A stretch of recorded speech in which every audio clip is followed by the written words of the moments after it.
Welcome, everyone. Thank you for coming to our candidates forum tonight. It's good to see so many faces in the room. This is presented tonight by the Leagues of Women Voters of Appleton Fox Cities, Winnebago County, and Wisconsin. We have all those leagues and a lot more in Oshkosh. I'm from Oshkosh, can you tell? In Wisconsin. This forum is being recorded and it will be available on YouTube. I'm Margie Davey, President of the League of Women Voters of Winnebago County, and tonight's moderator. The League of Women Voters seeks to inform citizens about major public policy issues and about candidates seeking office. We never support nor oppose any political party or candidate. We welcome everyone. All three leagues sponsoring tonight's forum have websites and Facebook pages where you can learn more about us if you're interested. We are here to introduce you to two candidates seeking office. But first, a word about a major public policy issue. There is, once again, a statewide referendum on the November ballot. The League of Women Voters knows that if this amendment passes, it will be detrimental to the people of our state, which is why we urge voters to vote no. The question on your ballot will read, shall Section 1 of Article 3 of the Constitution, which means the Wisconsin Constitution, which deals with suffrage, which means voting, be amended to provide that only a United States citizen, age 18 or older, who resides in an election district may vote in an election for national, state, or local office, or at a statewide or local referendum. However, the current wording in the Wisconsin Constitution says that every United States citizen, age 18 or older, living in Wisconsin can vote in their district. The way that referendum is worded, it makes it sound as if it's designed to kind of forbid non-citizens from voting, but non-citizens are not allowed to vote now, so the change is unnecessary. If there was no meaningful difference between every and only, legislators wouldn't bother with this amendment. Changing the language from every citizen to only citizens is a way for lawmakers to further limit our right to vote, including implementing proof of citizenship requirements, despite knowing that 1 in 10 U.S. citizens don't have the documents to prove their citizenship. These laws would further erect barriers for voters and opens the door to an even more complicated registration process and discriminatory practices. If this amendment passes, it will also define national, state, and local offices and referenda, which the current wording in the Constitution does not. What the question on your ballot does not say is that it changes the current guarantee to every citizen to vote. It does not say that it extends state rules into local elections.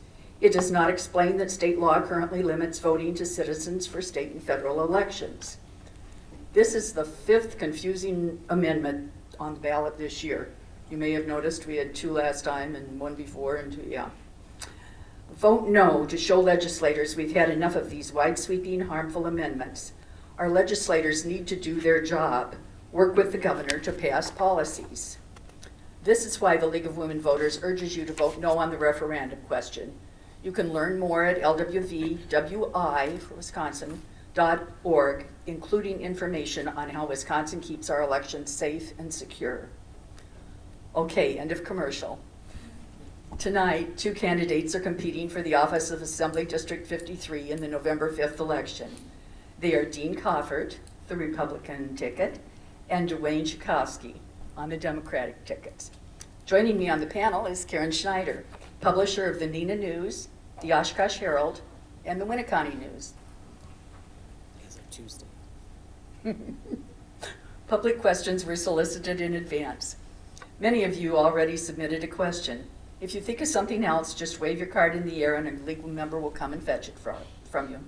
Questions must be for all candidates and may not single out a single candidate.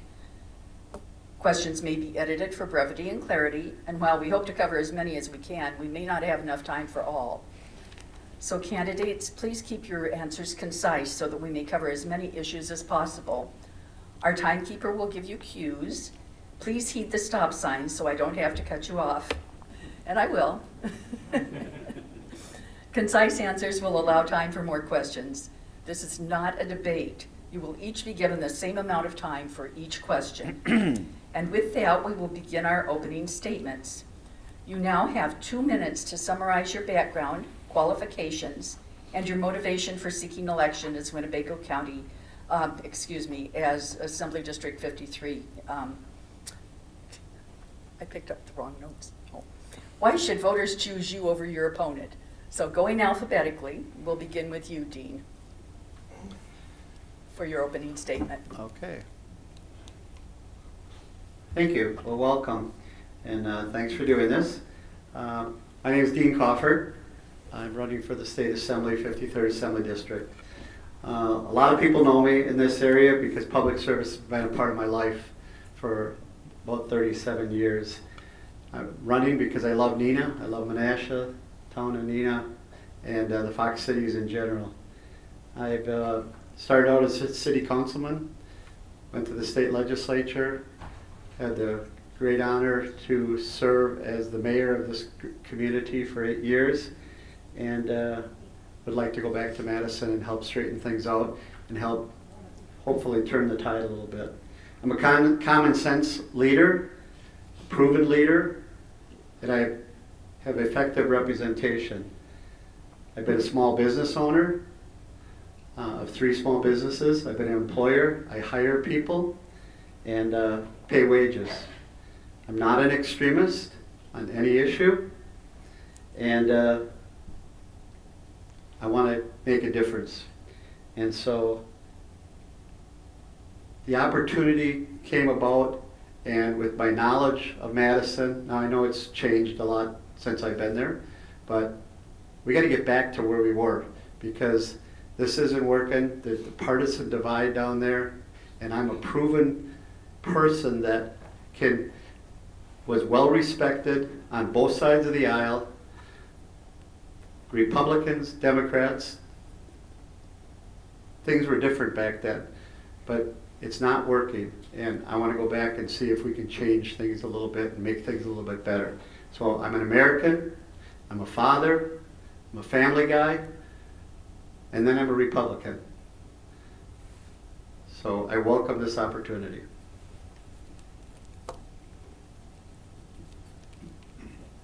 Thank you, Dean. Duane? Thank you. My name is Duane Shukoski. Yes, I am the Democrat in the race for this brand new district we all have here in Neenah, Menasha. We actually have Fox Crossing and Appleton south of the river as well. So the 53rd, brand new. I born and raised in Neenah, like my opponent. We're both left-handed. I found that out too, which is cool. Born and raised in Neenah, I grew up in foster care, so I'm a little bit of an anomaly in those ways. I was placed in foster care at the age of 3, so I started out on the Menasha side and moved to foster care on the Neenah side. I married my high school sweetheart back in 1980, so we've got 44 years of marriage. I tell people I think she's finally coming around. She's starting to like me now. So. Worked at Kimberly-Clark. I started out in the union, working shift work. I know what it's like to have your partner call in on you on a Saturday night when you're ready to go out and leave and go home. I worked my way up through Kimberly-Clark. I did patentable work. I got 6 patents from the company I'm very proud of in conductive paper. Did a lot of travel. They had me travel around the United States quite a bit, but also overseas. So I got to visit the Czech Republic a couple times. Very interesting. So I ended up my career as an environmental leader, and I understand what the DNR is dealing with. I had a really good relationship with the DNR. Brought all our facilities into the Green Tier program. So I'm running for a different reason. I mean, I want to bring working class ideals back to Madison. I want to bring fairness, honesty, integrity, things like that. Things that I agree with my opponent are missing. We can do this. We can do better. So, thank you. Thank you both. Now we will begin to ask our public policy questions that have been submitted in advance or tonight. You will have 1.5 minutes to respond to each question. The first question, Duane, will go to you first. Okay. We'll kind of bounce back and forth. The first submitted question is, with the new district maps, the Assembly could have a much different balance between Republicans and Democrats in the next session as compared to the last 14 years. The potential for bills to be introduced that would repeal current anti-union laws is very much a possibility. What would be your position on overturning such laws as Act 10, Right to Work, Prevailing Wage, and Project Labor Agreements? I am so glad you asked that question. This is a big reason why I'm running. I am a union guy. I believe in unions. The stronger the unions are, we're all lifted up. The economy does better.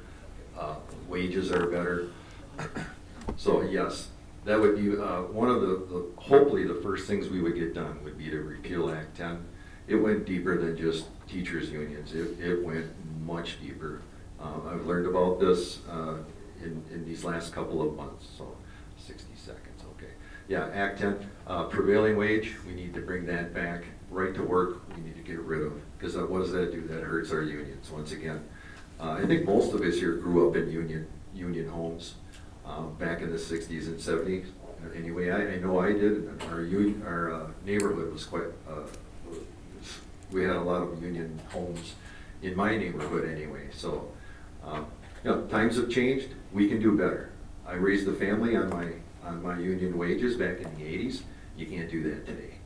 So we need to strengthen our unions, period, full stop. Thank you. Thank you, Dean. Same question.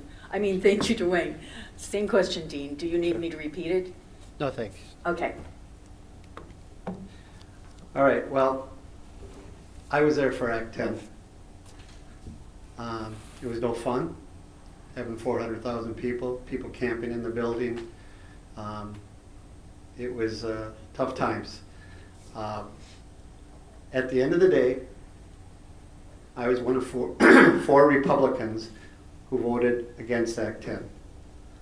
So, those who try to paint me as an extremist in that, I vote my district. I vote my party, but I also vote against my party sometimes if they're not doing the right thing. I'm not going to get into the reasons why I did what I did, but there were 4 Republicans who voted no. I was one of them. I will tell you this, when I became mayor, Act 10 is the best thing that ever happened to this state. Because as mayor, we couldn't have made it. We could not have had a balanced budget without Act 10. So there's a lot of pluses, there's a lot of minuses with regards to Act 10. But it kind of pains me when I work well with my unions around here. I know the leaders and we work well. And to be painted as an extremist just isn't fair, because I do what's right. And I don't always follow the party line, which is what it sounds like my opponent's going to do. He's going to follow the party line. We need to work together. Maybe some of these laws need to be massaged. But to just come and say we're going to overturn everything is Thank not you, the right Dean. answer. Your time is up. Thank you. All right, thank you. Dean, I'm coming back to you with this next question. What could be done about the money public schools are losing due to the vouchers, and what is your opinion on school vouchers? I was in the legislature when school vouchers came about. They were from Milwaukee. Milwaukee schools were broken. Howard Fuller started school choice. Democrats brought it up, and we passed it in a bipartisan fashion. School choice was passed by Republicans and Democrats. It was to help Milwaukee public schools that were all failing. 18% graduation rates in Milwaukee schools. Since then, it's expanded. It has expanded to give parents the opportunity to choose where they send the children. Public school spending has increased every single year of the state budget. The budget is $66 billion. Public schools get 43% of that money, of GPR money. So the people that say public schools aren't being funded adequately, public schools are. The fact is that sometimes the formula doesn't work very well for Appleton. The formula doesn't work very well for D-Neenah. So maybe change the formula.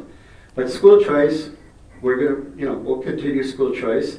The expansion of school choice, I know, is something that's a sticky point in the legislature between the two parties, but there are income limits to qualify for vouchers, and maybe we need to look at that. But the simple fact is that giving parents some opportunity to determine what type of schooling their child wants is important to a lot of people. So, there's a long history here, and I'll continue to look at ways to improve it. Thank you, Dean. Duane? Well, thank you for that. Yeah, we've been underfunding our schools for more than a decade, folks. This voucher program is costing Neenah alone $1 million a year, but you don't know about it because it's not on your tax record, or it's not on your taxes. You don't see that when you get your tax bill. Schools in this district have closed. My elementary school is closed. This is what happens when you defund or you underfund schools for 14 years. Thank you. We can do better. The voucher program, there's different ways to get these kids what they need, but we need to do it through public education, period. That is my stance, and that's how I feel about that. We're underfunding I've got 2 granddaughters right now going through K through 12. I want them to have the best education, world-class education, so that they can succeed when they get out of school. So, thank you. Okay, Duane, I'm coming right back to you with this next question.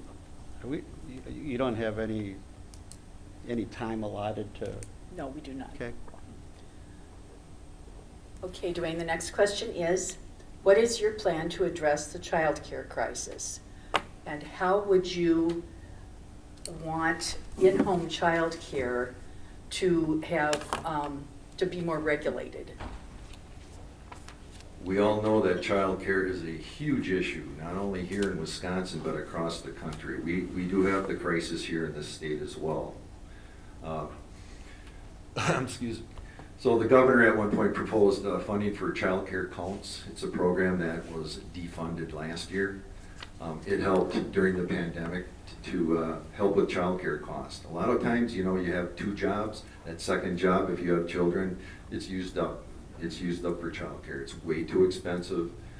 It's not doing us any good. So when it comes down to funding for child care, I'm definitely willing to champion that. Because our working families need the help. So I'll stop with that. Thanks. Go ahead, Dean. Thank you.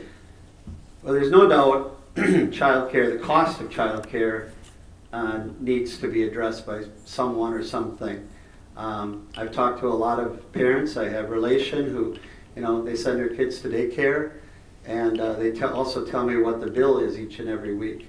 And after working all week, you got to ask the question, why am I working if childcare is eating up 2/3 of my paycheck? So we got to look at the costs. We got to look at the regulation.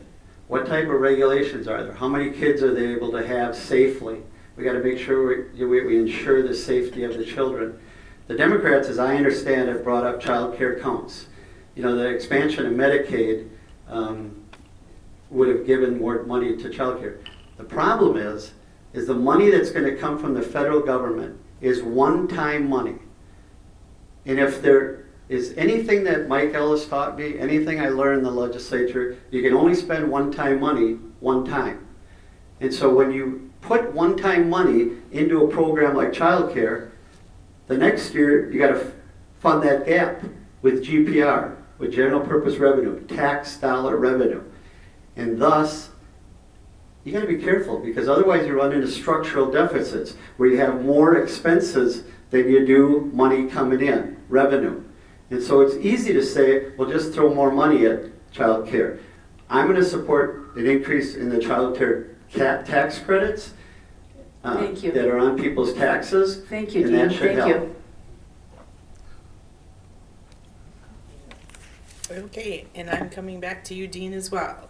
So our cities and town need money for roads. What will you do to bring state money back to the municipalities to address this need? Can you give the question one more time? Our cities and town need money for roads.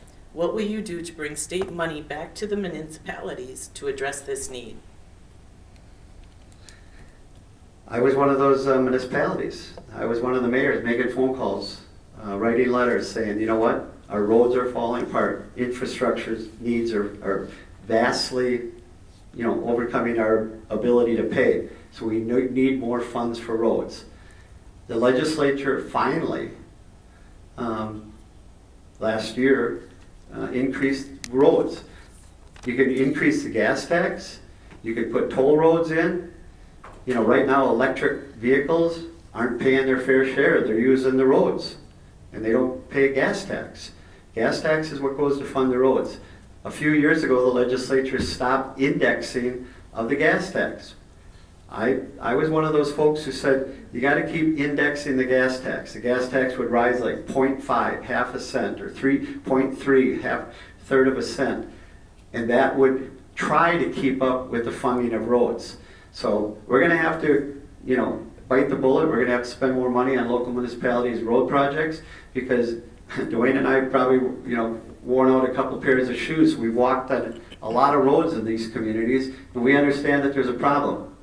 And we do need to increase the funding, but that means increasing taxes, increasing the gas tax, increasing fees, the cost of your registrations, which once again hit all the working class a little bit harder. So it's not an easy subject to answer.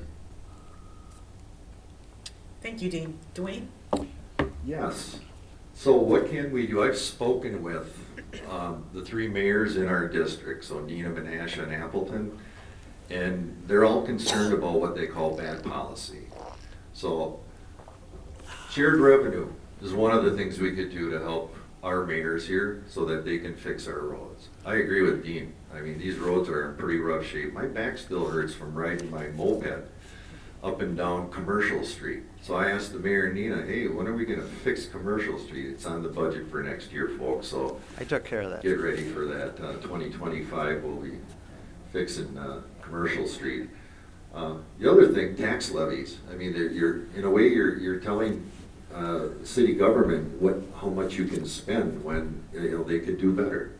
So we just need to release the money that's already available in the state. I mean, we have between any given date $3 to $9 billion we've had in excess revenue here, so that we've got money in the state to do some of these things. We just have to let it go and allow our mayors to do the work that they want to do, because you know what, they love our community just as much as we do. So, thank you. Thank you. I'm going to come right back to you again, Duane. You probably are starting to sense a pattern there. A little bit, yeah. How will you, oh wait, I'm going to go with this one first.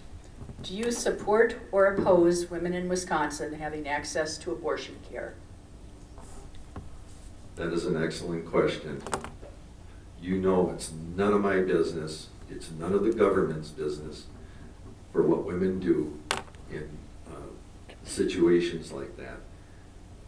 An abortion ban, we had it here for, 10 months. It hurt people in the short time we had that abortion ban. So yeah, I don't want to get in the way of between a woman and her doctor or clergy. It's none of my business. I agree with Tim Walz. None of my damn business, and that's going to be my stance. So my hope is to that we could, enshrine Roe into the state constitution, like many other states, including Kansas, have done. 70 to 80% of the United States agree that we should have Roe. What the Supreme Court did was wrong, and we can fix it here in Wisconsin, and that would be my stance. Thank you. Thank you. Dean, same question. Well, I'm glad I get to answer the question today, because my opponent and his friends have been telling people what my position has been for the last 6 weeks without knowing what my position is. So, very simply put, abortion is legal in the state of Wisconsin currently. I will support, the Wisconsin voters are going to have to weigh in on this matter. And I will, first of all, my position is this. I support, the current law is what it is, and we'll do that. I am pro-life. I support the exceptions: rape, incest, and life of the mother. I will also, support a statewide binding referendum so the voters can decide here in Wisconsin. The United States Supreme Court has said this is a statewide, state-by-state issue, so let's put it on a statewide ballot referendum and let the citizens decide. I'm also going to support things like over-the-counter contraception so that you don't have to have a prescription for birth control, making adoption easier, making contraceptives easier to get. But those types of things are going to help, help that. But the biggest thing is that statewide referendum is probably going to be important. Thank you, Dean. And I'm coming right back to you. So, Margie touched on the amendment that will be on the November ballot. And what is your position on the proposed amendment regarding the citizenship requirement to register for vote? To vote. Yeah. I haven't looked at it that closely yet, and I'm always concerned in a lot of ways because, when I was mayor of the court system, I know a lot of people who are here illegally. They drive illegally. They don't have a license, and they don't have insurance and things like that. So they're in the court system, clog up the court system.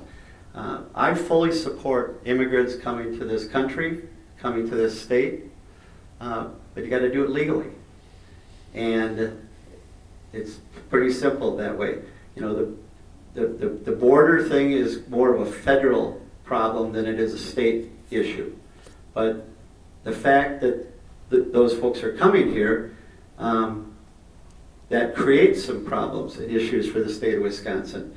But I'm going to look at the wording a little bit. I really, with running a campaign, haven't had that much time, and we'll look closer at it. But the inference is, probably positive, but I'm not 100% sure on this question yet. Thank you, Dean. Duane? Maggie, I'm a vote no, definitely. So here we go again. We keep getting these constitutional amendments from my opponent's party, and they're not good. They're not good for us. We keep telling them no, but they keep trying. We need to stop that. That's not who we are, folks. The voting laws are already here. We don't need to amend what we already have. And, it's obvious to me that, this is another grab at something that's already been taken care of. So, yeah, I will definitely be voting no. I agree with your assessment earlier that, so I'll just stop there. Thank you, Duane. And to be clear, although I may back that, that's actually the League of Women Voters stance. So, okay, coming back at you. Duane, how will you help change laws to protect our children from crimes against them? Things like child abuse, stricter rules about sex crimes against children. That's something I would definitely need to look into. We all love our children. We want the best for our children. I don't think anybody would disagree with that. So whatever laws are on the books, we need to make sure that they are being adhered to. And if we need to do more, with a Democratic Assembly and hopefully a Democratic Senate, we will. We've got a governor that's ready to sign some bills if we can just get him to his desk. This last session, 1% of Democratic bills were brought to the floor. 1%.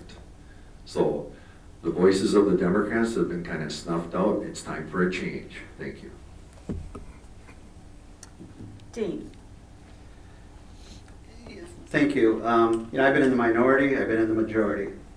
And these types of things, things against children, usually bring they usually bring the legislature together in some way where everyone agrees that we need to do more. We need to make sure that times are changing. So now you got computers, now you got Facebook, now you got the internet, now you got all those things that they have, and which is making the predators a little bit easier to do these things against our kids. My dad was a cop. I was in the legislature. I was the author of the chemical castration law years and years ago for sex predators. And that passed in a bipartisan manner. They don't do it anymore, but it worked. And so I don't think, my record will show there's no one tougher on crimes against children. And you see it every day when you open the newspaper, and people are disgusted by it. And so the laws are pretty strict now. The local municipalities are accessing dollars from the State Department of Justice to provide stings, to do, set up people that are committing these crimes, and we can continue to help fund that, because it's a problem that crosses borders and crosses municipalities with the advent of computers and everything. So we'll do what we can to continue to stay ahead of the game. Thank you. All right, might as well keep that mic on because I'm coming right back to you, sir. So, Neenah has seen its poverty rise by 2 to 3% in the last 3 years. What do you plan to do to address this? For examples, the housing shortage, food insecurity, and so on. I don't know. Things seem to be going a lot better than they used to, other than inflation is eating up a lot more of people's money. Those costs are contributing to that. Housing, there's no doubt that there's a shortage of adequate, quality, affordable housing for people. But rent controls, things like that aren't the answer. So, we've done a lot. Minimum wage is raised in this country. More people are working. Salaries are up. Salaries are up in all the union mills and non-union mills. So it's a tough egg to crack. And I see it. I see it when you're doing doors, and you kind of wonder. You see people who don't have the financial means to do the things that maybe they should be doing, but they all got a 65-inch screen, big TV. They got cigarette butts on the front porch, and they got a $1,000 cell phone. So I'm willing to help people and help them, but I'm not willing to give a handout. So I don't know. It's that also is a tough question to answer. Thank you, Dean. Duane? Could you restate the question again? Sure. Neenah has seen its poverty rate rise by 2 to 3% in the last 3 years. What do you plan to do to address this?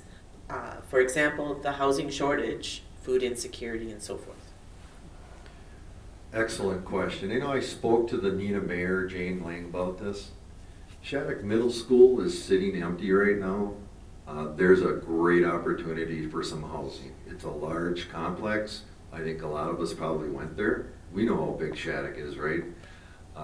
Unfortunately, there's some neighbors that were a little concerned about that. So my hope is that we come to a solution here in Neenah with the Shattuck Middle School. There's plenty of housing that could go in there. Beyond that, I've volunteered for Pillars organization. So Pillars is a group that'll take homeless people off the street, feed them, clothe them, get them back on their feet again. It's a great organization. When I was doing unit inspections for them, we had 120 units in Neenah and Appleton. Nothing in Menasha though.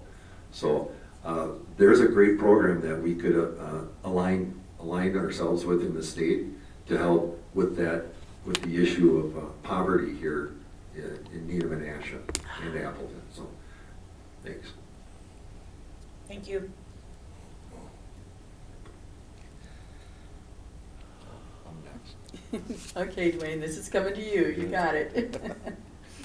How would you help Wisconsin prepare for the changes that our climate is causing? How would you build resiliency into our state policies? Great question. We all know climate change is real. When when we fire our scientists and we don't fund the DNR, we underfund, that hurts the state. Climate change is real, folks. You just saw what happened down in the southern, from Georgia up into the Carolinas. Those folks are really hurt. That's pretty, I had no idea that a hurricane like that could do that much damage. Typically, these things fizzle out when they come on shore, but that one didn't. So, we're not immune from that either. We've had some flooding here right in our state. So things can happen. We have to be ready for that, though. We have to make sure we have the funding ready for emergencies. If we have to call on FEMA, we do. But for us, I think we can do better with our reaction times as well. Thanks. Dean? Well, I don't deny climate change. Climate change probably exists. We can all see what's going on around the world. And this is more of a global problem than it is a Wisconsin problem. We're not going to fix this just here in Wisconsin. We have different laws that other countries have. Emission laws are different. We can change all the regulations that we want to make sure that companies here are not putting things in the air that are going to, be bad for the climate and that. But this is probably a federal issue that needs to be done, nationwide and globally, of course. But getting all the different countries on board is going to be a real challenge. So, we need to do what we can.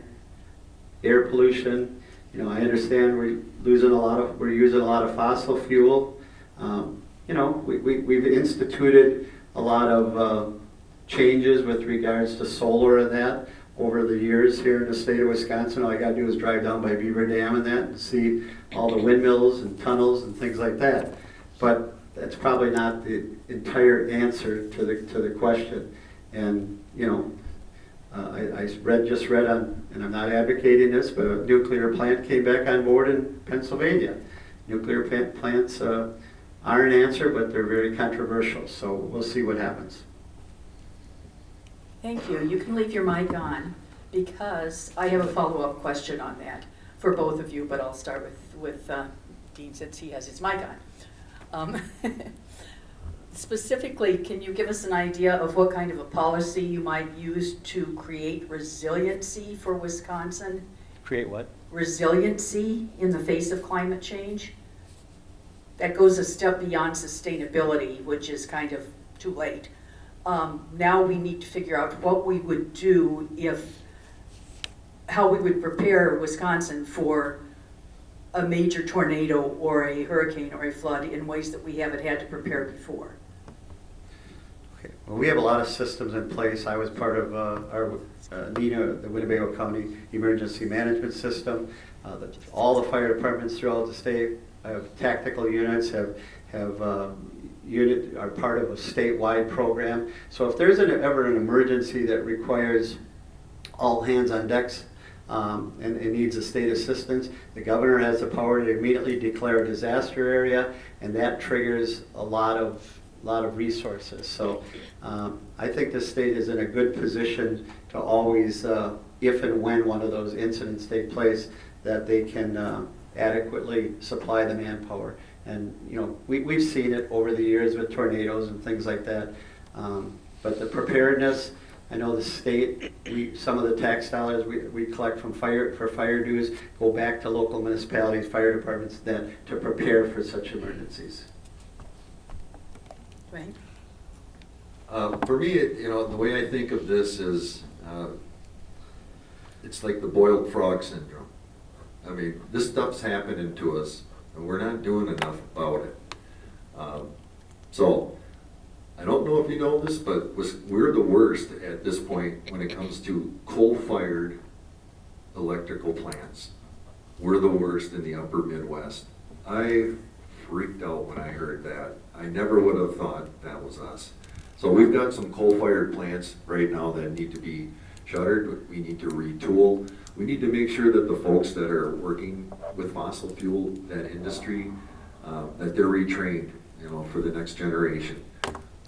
When I leave this earth, I'm pretty sure we'll all be driving electric cars and we'll be happy. I did speak with a group recently who were talking about, you know, farming photons, as they call it. So, you know, farmers have great farmland. We don't want to use that pristine farmland for solar panels. But we do have opportunities here to get some more solar panels and wind turbines up, and batteries. You know, so that we can save some of that energy. And when the sun goes down, we turn on the batteries and we use that. So there is a lot to come, I believe, in these next 20 to 30 years. Thanks. Thank you, Duane. And since we're switching it up, I'm coming back to you. Oh, boy. So, and I want to give kudos to the audience. These are some great questions that you all submitted tonight. So thank you for your engagement. What do you see as the single biggest Wisconsin issue, and how as a legislator how would you get it resolved? How do you feel it could be resolved? The biggest issue in Wisconsin right now? Correct. And how, as a legislature, do you feel it could be resolved?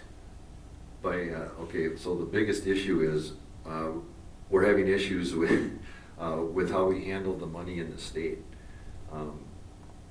A lot of times the monies that our funds are slow walked, or we're denied. We're underfunding a lot of things. So my answer to this, I'm sorry, Dean, is more Democrats at the state assembly and the state senate, so that Wisconsin values and ideals, you know, can once again kind of rule the state here. So it's been 14 years under Republican rule. We can do better, folks. We just need to elect some more Democrats down to Madison. Thanks. Thank you, Duane. Dean? Thank you. Good. Thank you. Well, with all due respect, that's not what we need, is one-party rule. It's never a good thing. I've been there for that, and on both sides. Working together is what we need to do. Talking, negotiating, compromising. When I was there, I did go out for drinks, go out for dinner with Tammy Baldwin. 8, 9 legislators would show up at the Avenue Bar after we spent all day kind of yelling at each other, but not like they do today. We'd go have a beer, we'd go have dinner. We need more of that, is what we need. We need to balance the taxpayers' ability to pay for all these programs that Duane's talking about. I keep hearing him say more money for schools, more money for childcare, more money for roads, more money for Medicaid. You're going to pay the bill.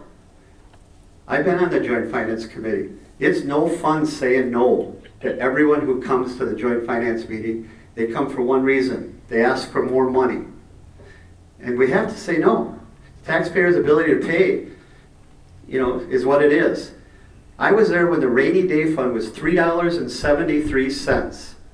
I put in a budget amendment that said we need to start putting money away in that rainy day fund. And I'm pretty proud of the fact that right now they got $3 billion in that rainy day fund. And what do some people want to do? Some people want to give it back to the taxpayers. Some people want to spend it. But like I told you before, you can only spend one-time money, one time. Thank you, Dean.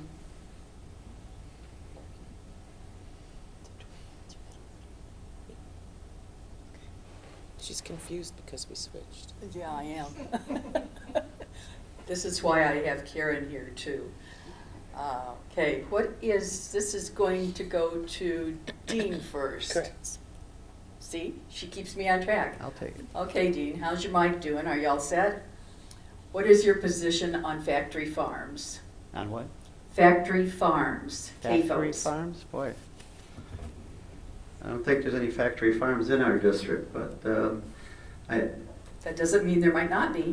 when you say factory farms, I guess, what do you mean? I don't. I believe the question, which was submitted by an audience member, is referring to CAFOs, which is commercial agriculture, where you maybe would have 2,000. 2,000 cows? Yeah. Yeah, okay. You know, I don't have a strong position. I mean, clearly they have the family farms. My uncle and aunt and uncle were farming 57 cows. I got to go out and help bale hay at 14 years old and got to have one beer and drive the car down the cow lane when we were done to help out. Those days pretty much gone. We have not a lot of small farms left here in Wisconsin, unfortunately. We are the dairy state. What they have found is larger, they can make more money, scale of economy, you can, you know, milk more cows. And so I don't have a strong position on either way, but the environmental standards for these large factory farms, I guess they're called, those have to be met because of the spreading of manure and things that could enter our streams and rivers and that. We have to make sure that the DNR is enforcing the laws so that they don't, you know, spills are going to, you know, not be good for anyone. So we have to make sure that they're operating in how they should be and that they don't hurt the environment in any way. Thank you, Duane. Interesting. This is very interesting. So I was up in Kaukauna this week, just to speak to. Actually, Andre Jacques was there, and a few other Republican reps were there for a bit of a training on ag here in the state. They do some amazing things. There were also representatives from the veterinarian society. So vets care. You know, if vets are on farms, they're taking care of the cows. And a lot of people have the idea that, oh, a large farm, they're probably not taking care of their animals. Well, it's just the opposite. So, well, there has to be a balance, though, because the small farm that Dean's talking about is just as important as these corporate farms. We need to be cognizant of that the little guy, you know, deserves a chance just as well as the big guy. We love our farms. We're America's dairy land, and we need to keep it that way. So, thank you. Thank you, Duane, and we're coming back to you. So if we are still undecided about who's going to best represent our views and values, please tell me the #1 reason why we should choose you. Well, the #1 reason is I am not a politician. I'm a retired Kimberly-Clark employee. I come from the working class, and I care about the working class. For far too long, a lot of the tax burden has been on us, while the folks at the top enjoy wonderful tax cuts. That has to stop. We're a fair state, and we need to return to that. Thank you, Duane. Dean? Do I get his extra time? No. I am not the timekeeper. All right. You know, it's pretty simple. I get things done. I'm a known quantity. I work well with both sides. I'm respected by both sides of the aisle in Madison. My time as mayor, people in these communities saw that the best job I had was being mayor, because you weren't a Republican, you weren't a Democrat, you were the mayor, and you did things without partisan in mind. And we get a lot of things done here in D-Neenah. All you got to do is look around. Kimberly-Clark, they wouldn't be here today if I wasn't mayor. And somebody said to me, they said, well, you didn't save them. And I say, the heck I didn't. They called me. And they said, Dean, we're announcing Friday that we're closing. So my opponent wouldn't have made 37 years in 2018 unless I got involved. I called the governor in 15 minutes. I said, Governor, I was on a task force with Mercury Marine, was leaving the state of Wisconsin. I might need a little extra time for this.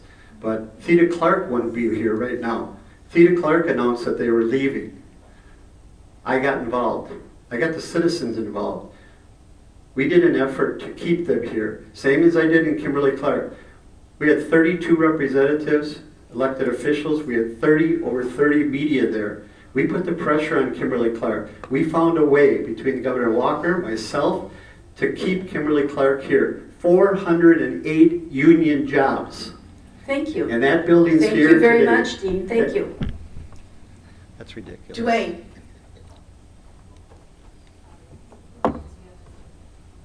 Did he already answer it? Yep. he's done. Oh, that's right. It's my turn to ask a question. Is that right, Karen? Is You are it? correct. Okay. Well, I'm going to come right back to you. Go ahead. Okay. You were the only two candidates that are appearing in this forum tonight. Why did you feel it was important to participate? Why what? Why did you feel it was important to participate? I've been doing this a while. I was elected 12 times as legislator, 2 times as mayor, 1 time as city council. I don't think I've ever missed one of these. And I'm probably one of the few in my party who can say that. The League of Women Voters has evolved into a different organization than it used to be. But I still feel it's important to give you folks the opportunity to hear directly from us. Not in a mailing that it tells half-truths, that skews the, what's right and what's wrong. Right now everyone's mailbox is getting stuffed each and every day. Giving you the opportunity to come here and listen to us, put a face to us, that's important to me. So I appreciate the fact that you do this. Some of my colleagues have asked that question. Dean, why are you doing this? Because I think it's important. I had an open door policy as mayor. I had an open door policy as legislator. People could come see me every day. And I'm proud of that. And I'm proud that I worked with the Democrats. When Governor Doyle was in charge, I was a chair of finance. Republican. Brian Burke was a co-chair. We got things done. When Tommy Thompson was in charge and the Democrats were in charge of the legislature, we got things done. And so things like this is important to hear from people on what's important to them. It's not about Dean Kaufert. It's about the people I represent. Thank you. Duane? Could you repeat the question? Yes. Where'd it go? You, I have you have it. Oh, I know what it was. Okay, got it. I put it here. Since you were the only two candidates to appear in a League of Women Voters forum in this place tonight, why did you feel it was important to participate? Well, yes, for a lot of the same reasons Dean had outlined, but folks don't know me. Folks know who Dean is. I'm a fresh face. I've got some fresh ideas, and I owe it to this district. You guys raised me, and this is my way of paying it back. I grew up in foster care. I had the social safety net was awesome here. Winnebago County took care of me. I'm very happy. And I'm eager to serve. It's time. It's time for change. So come on, Neenah, Menasha, Appleton. Let's go. Thank you. And thank you. It is now time that I'm going to give you each 1 minute to make any additional statement you would like to make. Yes, 1 minute, Dean. And we'll go first with you. Dean. Is this going to be the last one? This is your final statement. I don't have another question, but I will have some more to say. We want to have a final opportunity to. This is it. Okay, in 1 minute. Wow, that's pretty quick. But I appreciate everyone being here tonight. I'm out doing doors every day, hearing from the citizens, and I appreciate the fact that you're willing to give up some time when the Brewers are playing to be here. But I love this community. I love the public service, and I want to serve. I still have gas in the tank, and I really see what's going on in Madison, and I want to change. I want to make a difference. I get things done. I'm going to reiterate. Helping save Kimberly-Clark was really important to me. 408 jobs. They're still here today.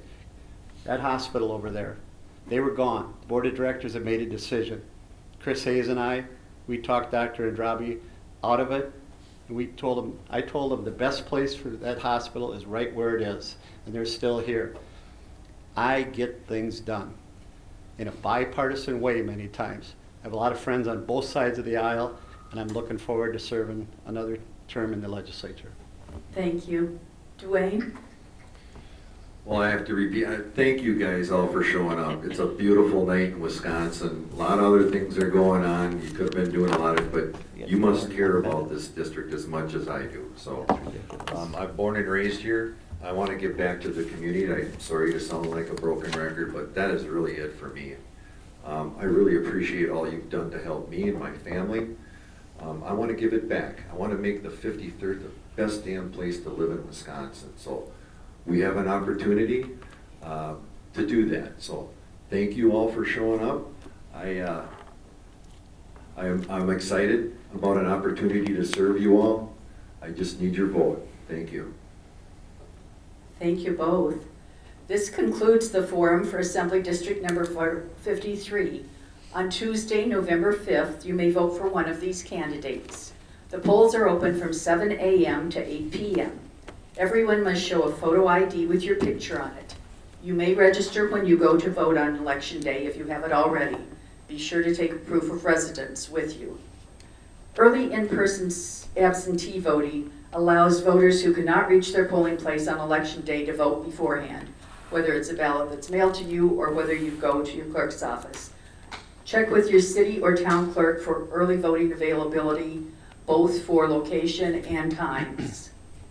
You can go to myvote.wi.gov to find information on registration, ballot, acceptable photo IDs, and where your polling places are. If you did not vote in the August election, you will particularly want to check because with the new districting, your polling place may have changed. It will be the same place it was in August, but it may not be the same place it was in April. It also allows you the chance to be sure that you're registered. It's unfortunate that we were not able to have the additional forum originally scheduled for this evening for Assembly District number 54, where Kyle Kehoe agreed to participate, but Nate Gustafson did not. League policy prevents us from having a solo performance. Sorry. On behalf of the League of Women Voters, I do want to thank tonight's candidates and everyone else involved in participating in this forum. Remember, our democracy depends on citizen involvement.